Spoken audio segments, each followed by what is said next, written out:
Officer down! I repeat, officer down! Welcome back to 1033. This is your host, Nathan Kapler. Thank you for tuning in for another episode here. On today's episode, we're going to be talking about specifically trauma. The actual event. What does trauma look like from a police officer's perspective? But before we go into trauma right now, I touched on in the last week's episode the fact that when you first start out policing, you're going to end up going to a bunch of calls in the beginning that are fairly routine. But because of the environment that you're now in as a police officer, you're actually going to start to get these little adrenaline dumps as you go to calls, because you're going to be thinking and using your training and analyzing situations and figuring out whether people are there to harm you or not. So for many of us, as we begin our journey into policing, the first few months, we are completely exhausted. Mentally, we're drained because we're having to think about our interactions with people in such a different way now. Physically, we're going to be drained as well. We're now carrying 40 to 50 pounds of police gear, a bulletproof vest, a gun belt with a gun, possibly a taser, and a bunch of use of force tools that are all strapped on us. It's heavy gear. It's not light. So not only are you carrying around all of this extra gear while you navigate the world of policing, but as you go out, the body gets these little adrenaline dumps throughout the day repeatedly over and over and over. And by the end of your shift, I guarantee you, for the first few months, you are going to be completely demolished and you will have no energy left in you whatsoever. Now, trauma itself is an accumulation of a bunch of different things happening all at the same time. It's usually a mixture of a perceived interaction that you're having in the world where you've now triggered your fight or flight response.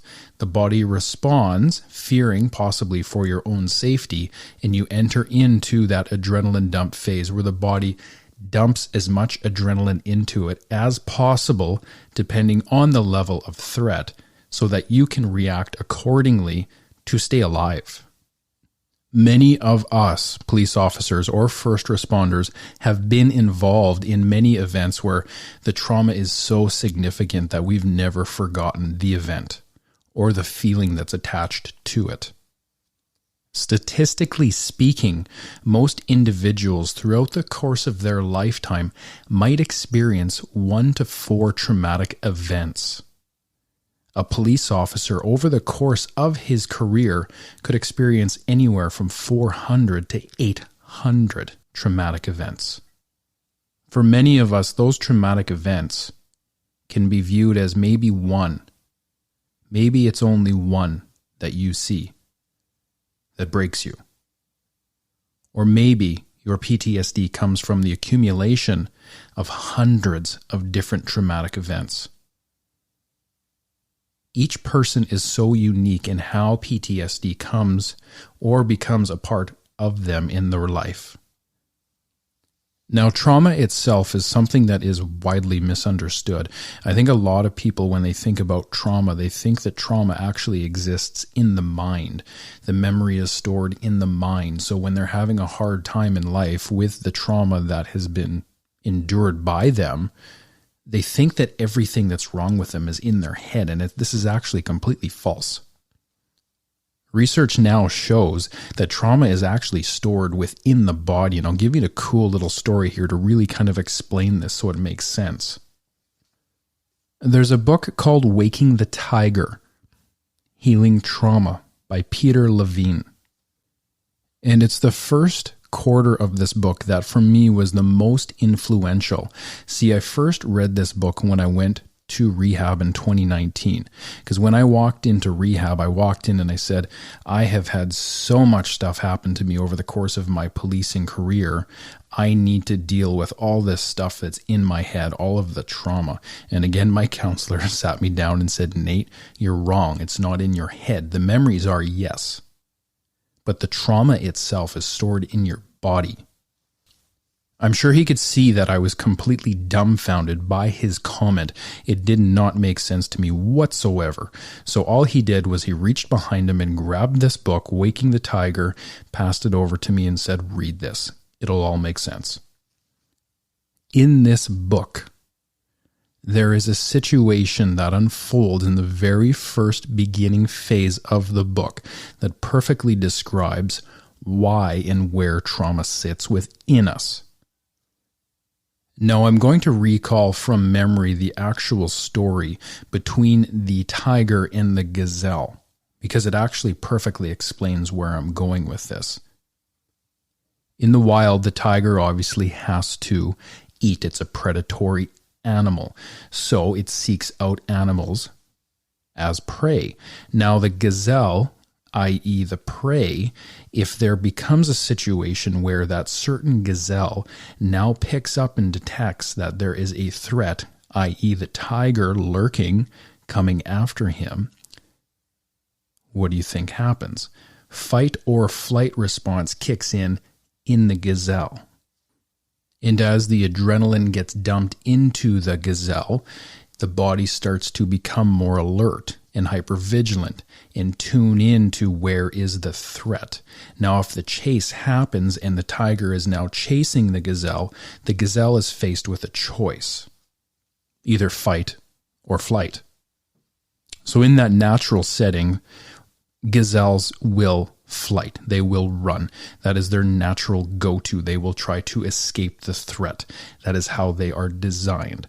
So that is definitely a predetermined response for that animal. And as the gazelle runs from the tiger, depending on how close that tiger actually gets to the gazelle, those adrenal glands may actually dump more and more adrenaline into the body to get it supercharged so it can get away. This is all part of survival. If and when that gazelle does get away, let's say they actually break apart now, and the gazelle feels safe enough that it can go and find a place to rest, a place to hide. It will go to that spot, and once it feels it is safe, it will stop, and it will shake violently for as long as it needs to get the adrenaline out. We as humans, when we go through a traumatic event, our fight or flight response kicks in. But what is critically important about that event is not what's happening during our fight or flight response in the adrenal glands kicking in. It's how we handle ourselves after the event, when we now are safe. And what are we doing to process what has just happened to us? Now, for many of us, we actually don't or are not aware of the fact that we have to do something with that adrenaline that has been dumped into our body and that fight or flight response that has just kicked in. And all of this stuff has just happened. A lot of us at times as police officers or first responders will go to a call, we'll experience this, and as soon as we're done, we're off to the next call. It's a form of suppression. We're actually not dealing with our normal body reaction to trauma. So unlike the gazelle, who is hardwired to deal with these chemicals now that are in the body and get them out, instead of us pausing and dealing with this and talking and processing everything that's just happened, we oftentimes just move on in our day. And you can start to see this make a little bit more sense about when I talk about trauma and where it sits in the body. These layers of adrenaline are almost like rock as they get layered over each other with each experience. And each experience that happens that's not dealt with almost gets buried and it gets harder to get at. And that's exactly what happened to me with my experiences. I was either one, not educated enough in how to deal with this properly, or two, did not have enough time as a Mountie to pause in between calls to properly process what I had just went through. Now, are there things that an employer can do in that situation to help their employees? Absolutely. Get that person immediately after they've done or been experienced to an event like that to take a break, to stop, to talk, sit down and connect with them, hold a critical incident debrief. I think over the 14 years of me policing with the RCMP, I didn't have one. And I'm not blaming them, but I'm just painting the picture of what that can look like. They need to happen frequently in our line of work. I'm going to jump back now into my Whistler story and continue on with it and move forward. We now understand trauma a little bit more and where it sits in the body and why it happens and how it's all married up with adrenaline. I haven't really talked a lot about cortisol, but cortisol is very much a part of that whole process as well. It's usually the after impact where cortisol will get dumped into the body to try and deal with the adrenaline. But cortisol can be a very toxic chemical as well. So back to my story I go. Now, as a Mountie, it was about 2 months into my service. It was getting close to fall. I can remember the night was very cool at night. And if you ever get to Whistler in the fall, you can feel the cold air rushing down the mountains in the middle of the night. It's cold, but it's like some of the most refreshing air you can ever breathe. It's so clean. I really actually kind of miss it. But on this specific night, we received a call. And you could tell in the dispatcher's voice that this one was going to be a tough call. A call came over our radio. I believe I was in the general duty pit in the office doing some paperwork at that moment or just collecting whatever it was I needed to collect. But she had relayed over the radio that members were needed to go to Highway 99 just outside of the village as a taxi cab had just struck a pedestrian. We didn't know what we'd be walking into that night, but I had enough common sense to at least in that moment pause and reflect and think to myself, this isn't going to be good. Highway 99 is a part of the highway in Whistler, and the speeds can get up to, I think it was about 60 or 70, maybe even 80 kilometers an hour in some sections. So I knew the vehicle most likely was traveling at a very high rate of speed. And also due to the fact that it was nighttime, visibility would have been way down. Most nights too in Whistler, there was a lot of fog that would always settle in the village and a surrounding area. So it was actually very difficult to see most nights. And we didn't say a word on the way there. I think myself and another partner had went. We had both jumped into separate cars, hit our lights and sirens, and peeled out of the parking lot as quickly as we could. Now, the location of the call actually wasn't that far away from the detachment, so luckily enough, we were there in probably under 45 seconds. As I pulled up behind the taxi cab, I killed my sirens so the sound ended, but I left my lights on, and I parked in such a way to try and keep that cab safe. I could see the driver was outside, and he did not look good. He was on the phone, and he looked completely stressed out. He was running his hands through his hair over and over and over and looking down at the ground while he was talking on the phone, shaking his head, pacing back and forth. I knew right then this was not going to be good. I exited my car and I walked past the driver. I quickly looked at him and I said, "Are you okay?" And he said, "Yes." And I said, "Stay here." "Where is he?" And he pointed off into the ditch. As I walked closer to where I thought this person was going to be, I could hear a moaning happening in the ditch, but I couldn't yet see anyone. So as I crested and stood at the top of the highway, now looking down into the ditch, which had about an 8 to 10 foot descent down a 45-degree slope, I knew I was going to have to get down there to help this individual and assess what was going on. As a man lay in the ditch, the grass had actually grown to a point that it was so long that I could barely see him, even standing over top of him. And I called out, I said, "Are you okay?" And I never received any response back. I could hear a faint moaning and possibly even a gurgling by this point, but I wasn't getting any kind of answer for him. I knew I had to slide down there and get into his space to see what had happened. As I tried to climb down into the ditch, at one point I actually started to slide. The grass was so long and wet by this point that I had no traction with my feet whatsoever, so my boots naturally started to slide down. I could feel something against my calves though as I was sliding down the hill, and it was almost like a razor scratching the back of my calf, and I couldn't figure out what it was. I knew that it wasn't a rock because a rock wouldn't scratch or peel back the skin like it was feeling like it was doing. What I was actually rubbing against my leg were little tiny pieces of skull fragment. When I looked down into the ground, I could see what I thought were hundreds of pieces of little tiny white pieces of bone. I was close enough to the male now to be able to see him perfectly as he lay in the grass. The moaning continued.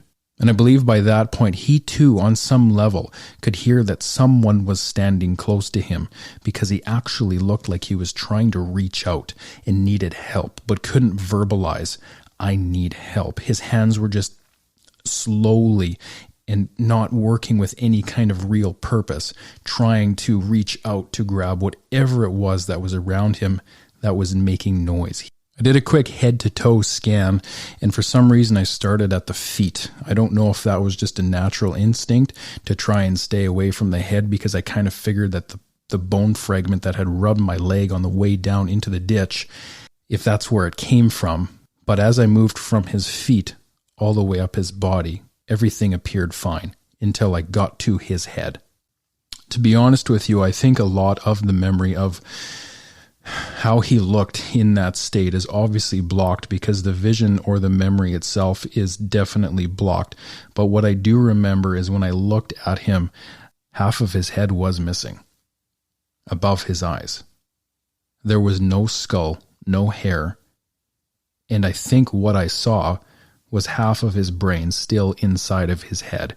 The other half, I have no idea where it went. He had sustained such traumatic injuries that there was no way that he was going to survive. But I stood there in complete disbelief and refused to be the reason that would hold him back from survival. I immediately had to do exactly what it was in order to try and increase his chances for survival. My partner was on scene with me, and despite the flood of emotion that overwhelmed me, I knew that now was not the time to say, "I need a break." I had to stuff my emotions in this feeling of being overwhelmed by what I was seeing deep down in order to be able to help him. He needed help. And I had to stuff everything that I was experiencing down into a vault and lock it away. My partner and I quickly came up with a game plan of the only way that this male was going to stand a chance of survival was that we were going to call dispatch and get an ambulance sent up to us as fast as possible, and to also request an air ambulance as well. My partner, who was on scene with me, decided to stay with him, the man as he laid in the ditch, grabbing for help. I asked if he needed anything, and he said no, he was okay. He said, "Go talk to the driver, get his information, get a quick statement." I walked away from that man knowing that he was about to take his last breath at any moment, and that was the end of his life. Being compassionate, I was overwhelmed with sadness as well as I walked back up the embankment to the road.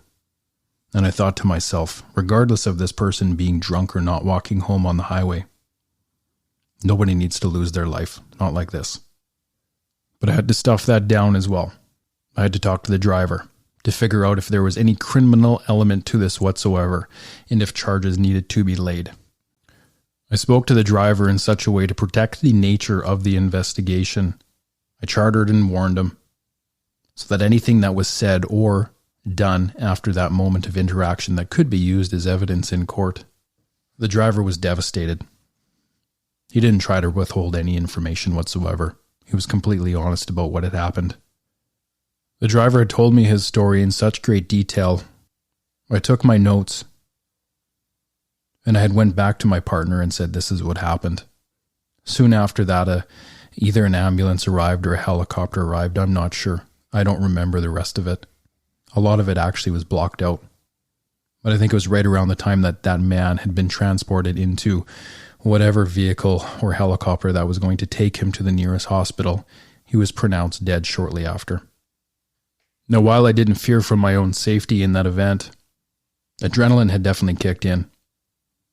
My senses had definitely fired up. Someone had died right in front of me, more or less. And I didn't know how to manage the emotions that came from that event either. There were too many. I had reports to write up now at the office, emails to send, people to talk to update, calls to get ready for after that. I didn't have the awareness into this event as a young Mountie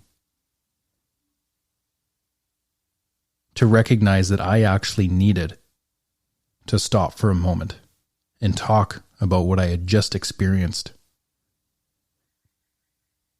and try to help process some of the adrenaline that had just been dumped into my system and the emotions that are swirling within as well. Instead, I layered this whole experience on top of that foundation and told myself I would deal with it later. The problem, though, is that later never came. These are some of the tragic things you see as a police officer or first responder that are completely outside of your control. You are thrust into these events, and despite you feeling or having the tools to navigate some of the complexities of them, the impact that they can have on you is most often misunderstood until much, much later. It took me many, many years to finally be able to talk about this event with some sort of ease and to be able to share it in such a way that the body no longer shakes. And this is where the hard work is for our recovery, for our processing, for our understanding, for our awareness, in order to heal from the things that we experience as first responders. We all know what that feeling is when the body shakes and it trembles, when we think or we begin to talk about something that bothers us. That's the gazelle in us trying to get it out, trying to shake it out. And do not steer away from this sensation. Embrace it. And let it happen and talk and keep digging deeper. I assure you, this is all worth it. This is how you do it. For many years, I hid and I ran from this. And that is not the right approach. I am incredibly proud of that night for being able to be there for that man and said a prayer for him briefly. There was nothing we could do. But he deserved the dignity to leave this world in such a way that at least someone near to him cared.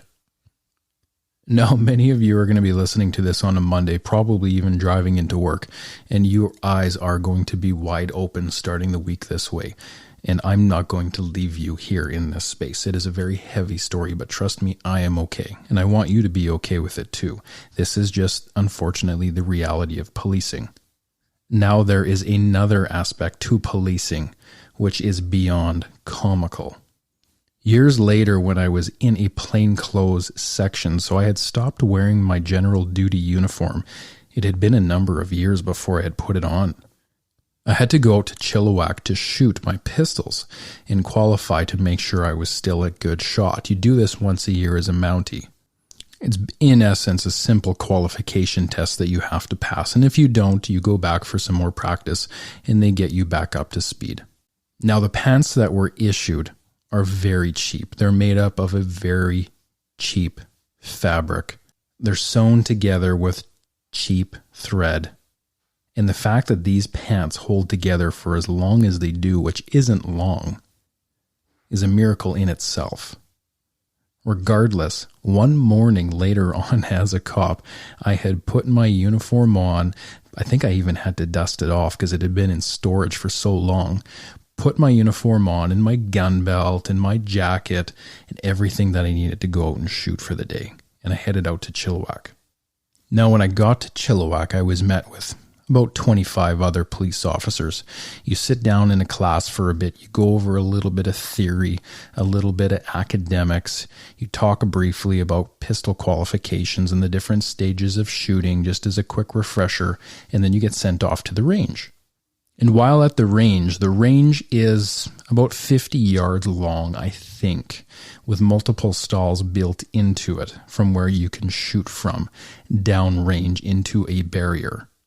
In the same building against a wall is a set of bleachers where students would sit and listen to the instructors speak about different aspects of the qualifications and what you needed to do for the day in order to pass. Now, most of the cops around me were sitting straight up on the bleacher in a position so rigid, as most cops are, I, however, on the other side, was seated down on one rung, leaning back with my back on the rung that was just above me, which is higher up, almost in like a lazy boy position. I had my feet down on a rung even lower, both of my feet kicked off to the side, in total relaxation mode. My legs were open, I was just kind of hanging out, chilling. And at first I didn't understand. The instructor kept walking past me, looking at me in such a way that I was like, does he think there's something wrong with me?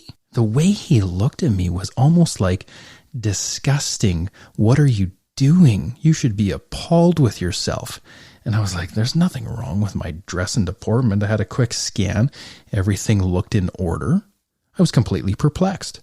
So we'd carry on, we'd go shoot, we'd come back to the bleachers, I'd take the same position, everybody else would go back to sitting rigid, and that same instructor would walk up and down as he talked to us, and again look at me and shake his head, and I was like, this is weird, like I don't know what the hell's going on with this guy, but there is something up, and I can't tell what is happening right now. So after shooting,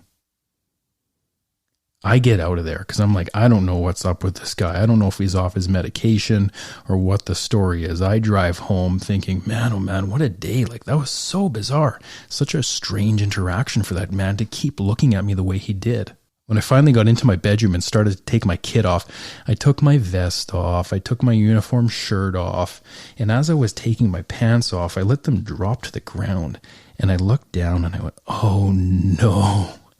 There was a 2.5 foot gaping hole in my crotch where my pants had completely blown apart. And he saw everything. It was in that moment that I knew exactly what that instructor had seen and exactly why he was making the faces he was at me. Now, luckily, I've never had to meet him anywhere else out in public, so hopefully that story dies there. But I know I'm not the only one out there that has the infamous Mountie pant blowout story. I have heard this happening to so many of us, men and women. We've covered a lot of ground today, and I want to leave off here. We've covered a fairly tragic story and hopefully a funny story to help shift your mood just a little bit.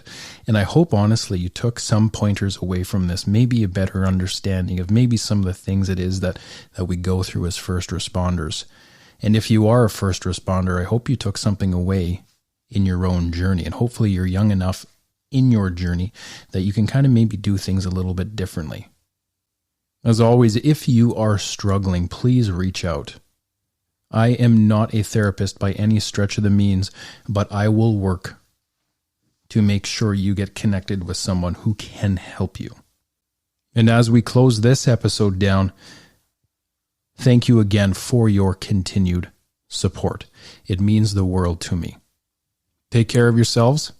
Much love.